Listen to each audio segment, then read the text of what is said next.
സനാതന ധർമ്മ വ്യവസ്ഥകളനുസരിച്ച് അതിൻ്റെ നാഡീശുദ്ധി വരുത്തി അതോടൊപ്പം തന്നെ പ്രാണായാമ ധ്യാന മാർഗങ്ങളിൽ കൂടെ ജീവനിൽ പരിധി വരുത്തിയാണ് സമാധിസ്ഥനായിട്ടുള്ളത്. അങ്ങനെയുള്ള സമാധിയെ സമ്പൂർണ്ണമായിട്ടുള്ള ഈ സനാതന വിധി പ്രകാരമാണ് ഇവിടെ സമാധി ഇരുത്തിയിട്ടുള്ളത്. ഇനി അതിന് സംശയം ഉണ്ടെങ്കിൽ അവർക്ക് അന്വേഷിക്കാം. ഇനി ഓടി വന്നിട്ട് രാജ്യരാമൻ അത് പൊളിക്കുകയല്ല ചെയ്യേണ്ടത്.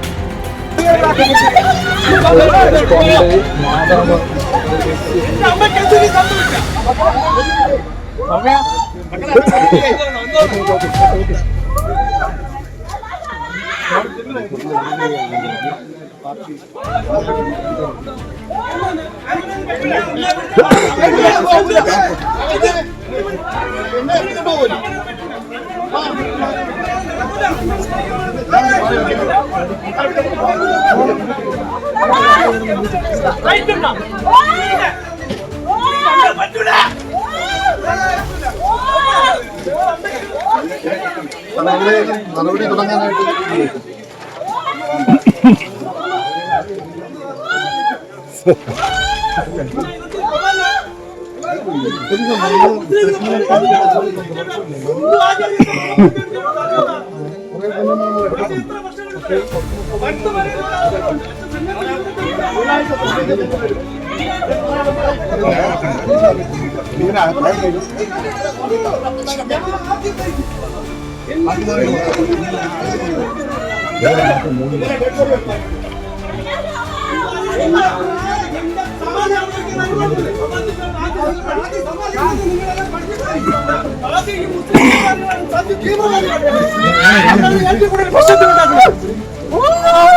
എന്റെ പ്രാർത്ഥന ചെയ്തിട്ട് മാത്രമേ നിങ്ങൾക്ക് ചെയ്യാൻ പറ്റുള്ളൂ. അതോടെ ഓർത്തുകൊണ്ട് വാക്യം കേട്ടുകൊണ്ട് അങ്ങോട്ട് വരണ്ട.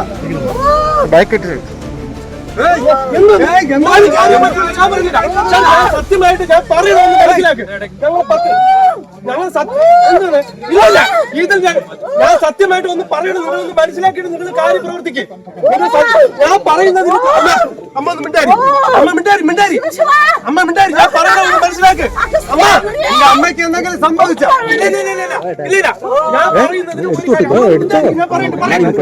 ഞാൻ പറയുന്നതിന് സർ ഞാൻ ഒന്ന് പറയുന്നത് മനസ്സിലാക്കാത്ത എനിക്കൊന്ന് പറയുന്നത് മനസ്സിലാക്കണം. ഞങ്ങളൊന്ന് പറയുന്നത് മനസ്സിലാക്കണം.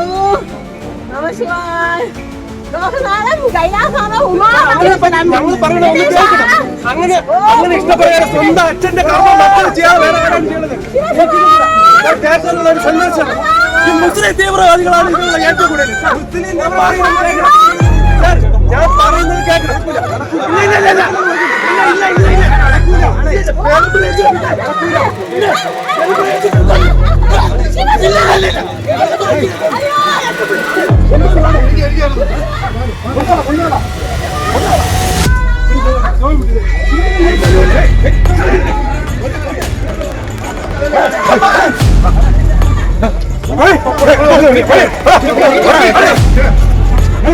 അതിനകത്ത് ആലോചിക്കണം.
അപ്പൊ ഞാൻ പറഞ്ഞ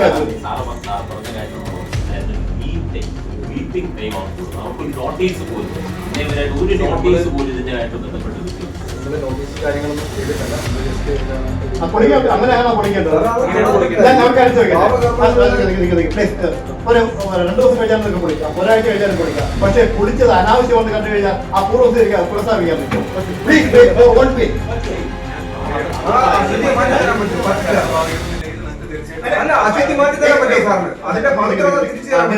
ഞാനത് സമാധിയുടെ ഡെഡ് ബോഡി വ്യത്യാസം പറഞ്ഞുതരാം. അത് സനാതന ധർമ്മം അനുസരിച്ചാണ്. പ്രാണായാമ ധ്യാന മാർഗങ്ങളിലൂടെ ഈ ജീവനെ പരിധി വരുത്തി ഇവിടെ സുഷുപ്താകാന്ഡം എന്ന് പറയുന്ന തൃക്കൻ എന്ന് പറയുന്ന മെഡിക്കൽ ഡിക്ഷണറി ഈ ഭാഗം എന്ന് പറയുന്നത് വൈദ്യശാസ്ത്രം പറയുന്നത് ഫങ്ഷൻ അൺനോൺ, ഒരു പെരുവയറിന്റെ രൂപത്തിലൊരു ഇതാണ് സുഷുപ്താകാന്ഡം. ജീവസമാധി നേടുന്നവര് ആ ജീവൻ ഉറയ്ക്കും, അല്ലാത്തവര് പുറത്തു പോകും. ജീവസമാധിയായിട്ട് ജീവൻ ഉറച്ചു കഴിഞ്ഞാൽ അവരെ സംബന്ധിച്ച് ആ ബോഡി എന്ന് പറയുന്ന മണിക്കൂർ കഴിഞ്ഞാൽ ദാറ്റ് വിൽ ബി ഫ്ലെക്സിബിൾ. ശരീരത്തിന് ചൂട് പോകില്ല, മുറിഞ്ഞാൽ രക്തം വരും, ആകെ ബ്രീത്തിങ് ഉണ്ടാവില്ല, ഹൃദയം ഇടിക്കില്ല, വ്യത്യാസം മാത്രമേ ഉള്ളൂ. ശ്വാസോച്ഛം വയ്ക്കാൻ വ്യത്യാസമേ ഉള്ളൂ. നിങ്ങൾ കീറി മുറിച്ചിൽ എന്താ ചെയ്യാൻ പിന്നെ ആ ബോഡി ചെറുതാക്കില്ല. അത് ഞാൻ പറയുന്നത് പൂർണ്ണ സപ്പോർട്ട് നിങ്ങൾ ഒരാഴ്ച വെയിറ്റ് ചെയ്യൂ. ഞങ്ങൾക്ക് ഇതിന്റെ കാര്യങ്ങൾ അന്വേഷിച്ച് ബോധ്യപ്പെടും. അത് ഇടിക്കാതെ തീരുമാനിച്ചോളൂ. പക്ഷെ ഒരാഴ്ച വെയിറ്റ് ചെയ്യും. ആളോ ഓഫീസറുടെ എന്താ ശരിയാണ്? അത്രയോ നമുക്ക് 2 ദിവസത്തെ സമയം, അതാണ് നമ്മുടെ ഏറ്റവും കുറഞ്ഞത്. ഈ കുടുംബത്തിൽ അല്ല, അവർ ഇത്രയും പവിത്രമായിട്ടുള്ള ഒരു കാര്യമാണ്. ഇത് നമുക്കിത് സാറിന് മുകളിലൊരു ബോഡിയിൽ നമുക്കത് പറയണ്ടേ?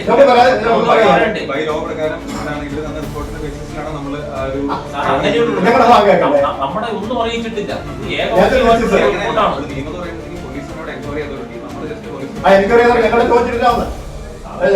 പോലീസിന് അതിനുള്ള വ്യക്തമായിട്ടുള്ള എൻക്വയറി റിപ്പോർട്ട് അവര് എന്താണ്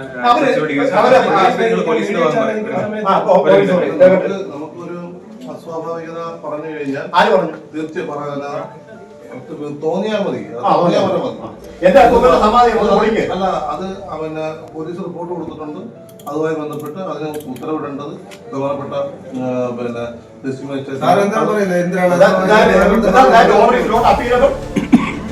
സുപ്രീം കോടതിയുടെ ഒരു ഉത്തരവ് വന്നാൽ രാവിലെ ബെഞ്ചിൽ റഫറേജിൽ അപ്പീൽ കൊടുക്കാം. ഈ ആദ്യം കൊടുത്തൊരു പിന്നെ അപ്പീലബിലിറ്റി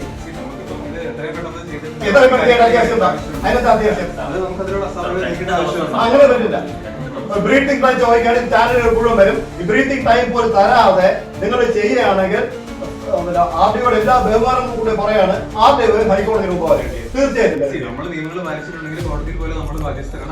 നിങ്ങൾ ഈ നിയമം പാലിക്കുന്നില്ല. You have violated the principles of natural justice.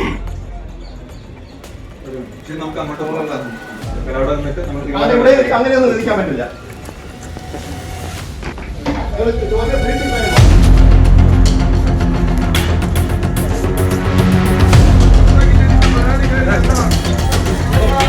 നിങ്ങളൊക്കെ സംസാരിക്കാൻ നമ്മൾ പറയുന്നത് നമ്മൾ ചെയ്യേണ്ടത് ചെയ്യോ?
ആവശ്യമില്ല പുറത്താ മാറുന്നില്ലേ നീ ആളുടെ ഇടയിൽ പണം കാണിക്കോളൂ ഒറ്റയ്ക്കൊറ്റയ്ക്ക് നിൽക്കൂല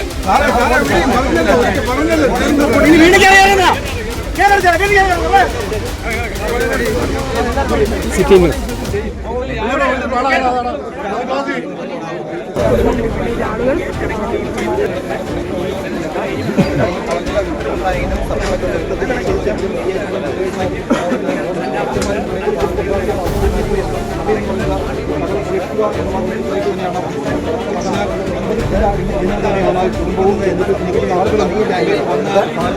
സമയത്തിന് മുമ്പ് തന്നെ അവരെ സംബന്ധിച്ച കാര്യങ്ങൾ അറിയിക്കുകയുണ്ടായി.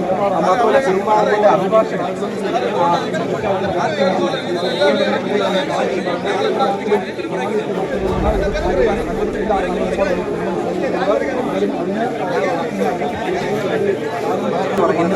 അഭിഭാഷകരുമായി കുടുംബത്തിന്റെ അഭിഭാഷകനുമായി ചോദിക്കുകയാണ്.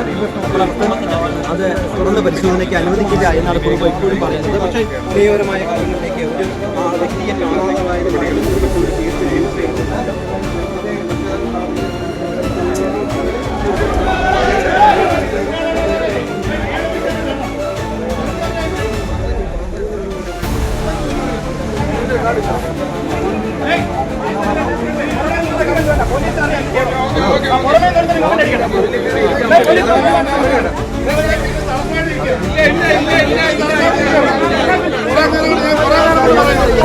മര്യാദയ്ക്ക് പറയാനോട്ട് പറയുന്നു.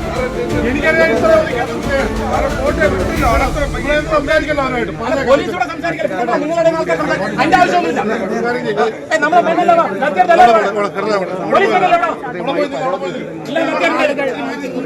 എല്ലാം ബാക്കി പോട്ടെ. എല്ലാവരും ബാക്കിലോട്ട് മാറ്റും.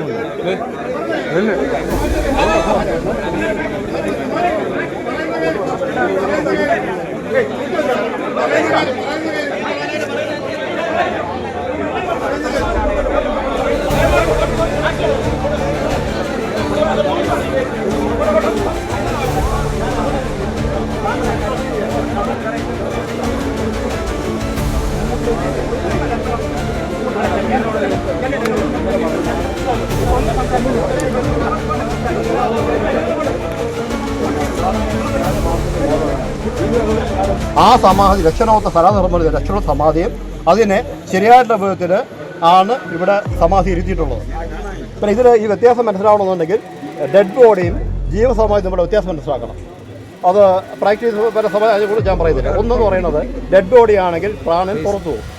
ഈ അല്ലാതെ പ്രാണായാമ ധ്യാന മാർഗങ്ങളിലൂടെ ജീവനെ കൺട്രോൾ ചെയ്യുന്നവരെ സംബന്ധിച്ച് അവർ അവസാന സമയമാകുമ്പോൾ ഈ സുഷുപ്നാകാന്ഡം എന്ന് പറയുന്ന ഈ ഭാഗമുണ്ട്. നിങ്ങൾ മെഡിക്കൽ ഡിക്ഷണറി റെഫർ ചെയ്യുകയാണെങ്കിൽ ഫങ്ഷൻ അൺനോൺ എന്ന് രേഖപ്പെടുത്തിയിട്ടുണ്ട്. ഈ ഭാഗത്തേക്ക് ജീവൻ ലയിക്കും. അതുകൊണ്ടാണ് ജീവൻ സമാധി എന്ന് പറയുന്നത്. അത് ഡെഡ് ബോഡിയല്ല. ആ ജീവസമാധിയെ ജീവൻ ജയിച്ച ആ ശരീരത്തെ ഇളക്കിയൂരി മുറിക്കാൻ വേണ്ടി വരുന്നത്. ഞങ്ങൾ പറയുന്നത് അവർക്ക് ഈ പരാതി കൊടുത്തവരെ കുറിച്ചുള്ള പേഴ്സണൽ എന്തുകൊണ്ട് പരാതി കൊടുത്തുള്ള ഇൻറ്റൻഷൻ പോലീസ് അന്വേഷിക്കണം. ഈ കുടുംബാംഗങ്ങളുണ്ട്. കാരണം പോലീസ് നിങ്ങൾക്കും അറിയാമല്ലോ, ഒരാൾ സംസാരിക്കുമ്പോൾ പതർച്ചയില്ലാതെ ആ ബോഡി ലാംഗ്വേജ് കറക്റ്റായിട്ട് ഒരാൾ സംസാരിക്കുകയാണെങ്കിൽ അവർ വിട്ടുവന്ന് ചെയ്തില്ലെന്നാണ്. ഈ ഭാര്യയുണ്ട്, 2 ആൺമക്കളുണ്ട്, അവരുടെ ഭാര്യമാരുണ്ട്. പോലീസ് അവരുടെ അന്വേഷിക്കട്ടെ, സത്യാവസ്ഥ മനസ്സിലാക്കട്ടെ. അത് കിട്ടുമല്ലോ.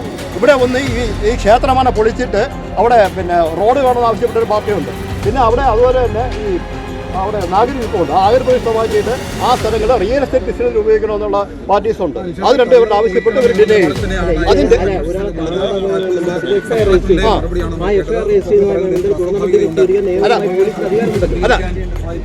അല്ല മേൻ മിസ്സിങ് മെയിൻ മിസ്സിംഗ് ആൾക്കാർ എൻ്റെ അപ്പൂപ്പൻ ഇതൊരു സമാധി ആയതാണ്. ഇപ്പോൾ ഒരു കംപ്ലൈൻറ്റ് കൊടുത്താലും ഞാൻ അടിച്ചത് കൊട്ടിട്ട് സമാധി ഇരിക്കുന്നു പറഞ്ഞാൽ ഇതൊരു മെയിൻ മിസ്സിംഗ് കംപ്ലൈൻറ്റ് എടുത്തിട്ട് പൊളിക്കാൻ വരും അവർ.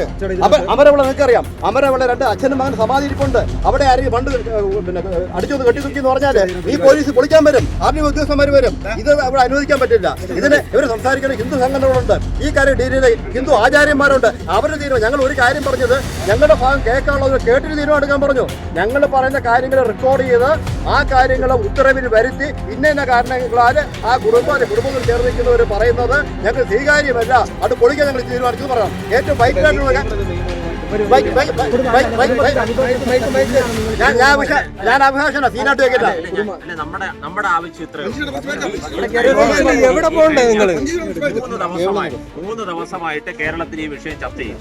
കേരളത്തിൽ ഈ വിഷയം ചർച്ച ചെയ്തിട്ട് പാവപ്പെട്ട ഈ കുടുംബം മുഴുവൻ കേരളത്തിലും ഈ കുടുംബത്തെ പ്രതിസ്ഥാനത്ത് നിർത്തി സംസാരിക്കുകയാണ്. എന്താണ് അവരുടെ യഥാർത്ഥമായിട്ടുള്ള ആവശ്യം? അവര് ഈ രാവിലെയും അതുപോലെ വൈകിട്ടും ഈ അച്ഛന്റെ സമാധി സ്ഥലം അവര് ഏറ്റവും പരമപവിത്രമായിട്ട് പുണ്യമായിട്ട് കാണുന്ന ഒരു സ്ഥലമാണ്. ഇന്ന് രാവിലെ അദ്ദേഹം 4 മണി തൊട്ട് ഏതാണ്ട് 7 മണി വരെ അവിടെ പൂജ ചെയ്തു. വൈകുന്നേരം അദ്ദേഹം പൂജ ചെയ്യാൻ വേണ്ടിയുള്ളതാണ്. ഓരോ ആൾക്കാർക്കും അവരുടെ വിശ്വാസം വളരെ വലുതാണ്. നിയമപരമായി എന്താണ് ചെയ്യാൻ വേണ്ടി ഉത്തരവിനെതിരെ എന്താണ് ചെയ്യാൻ വേണ്ടി? അല്ല നിയമപരമായിട്ട് ചെയ്യാൻ വേണ്ടിയുള്ള യാതൊരുവിധ ഒരു തുണ്ട് കടലാസ് പോലും പോലീസ് ഇതുവരെ കൊടുത്തിട്ടില്ല. RDO ഇതുവരെ കൊടുത്തിട്ടില്ല. അവർ ഈ നാട്ടിലെ മനുഷ്യരല്ലേ, അവർ ഈ നാട്ടിൽ നികുതിക്കാരൻ കൊടുക്കുന്ന സാധാരണപ്പെട്ട പൗരരില്ലേ, അവർക്ക് നീതി നിഷേധമാണ് ഇവിടെ നടക്കുന്നത്. ആരെങ്കിലും എന്തെങ്കിലും പരാതി കൊടുത്താൽ അവർക്ക് നിക്ഷിപ്ത താല്പര്യമുണ്ട്. ഈ പരാതിക്കാർക്ക് പിറകിൽ നിൽക്കുന്ന ആൾക്കാർക്കെല്ലാം തന്നെ അവരുടെ സിവിൽ കേസുകളുമായിട്ട് ബന്ധപ്പെട്ട് അവർക്ക് ഇവിടെ വഴി കൊടുക്കുന്നില്ല എന്നൊക്കെയായിട്ട് ബന്ധപ്പെട്ട് വളരെ കാലമായിട്ടുള്ള നിക്ഷിപ്ത താല്പര്യമുണ്ട്. ആ നിക്ഷിപ്ത താല്പര്യത്തിന് വേണ്ടിയാണ് പോലീസ് അവരെ കരുവാക്കുന്നത്. അതാണ് അവർക്ക് ഒരു നോട്ടീസ് പോലും കൊടുക്കാതെ. ഇത് കാട്ടുനീതിയാണ് ഇവിടെ നടക്കുന്നത്. പാവപ്പെട്ട ഒരു കുടുംബം, പാവപ്പെട്ട ഒരു അമ്മ, അവരുടെ ഒന്നും ഒരു വാക്ക് കേൾക്കുന്നില്ല, അവർക്കൊരു നോട്ടീസ് പോലും കൊടുക്കുന്നില്ല. ഇങ്ങനെ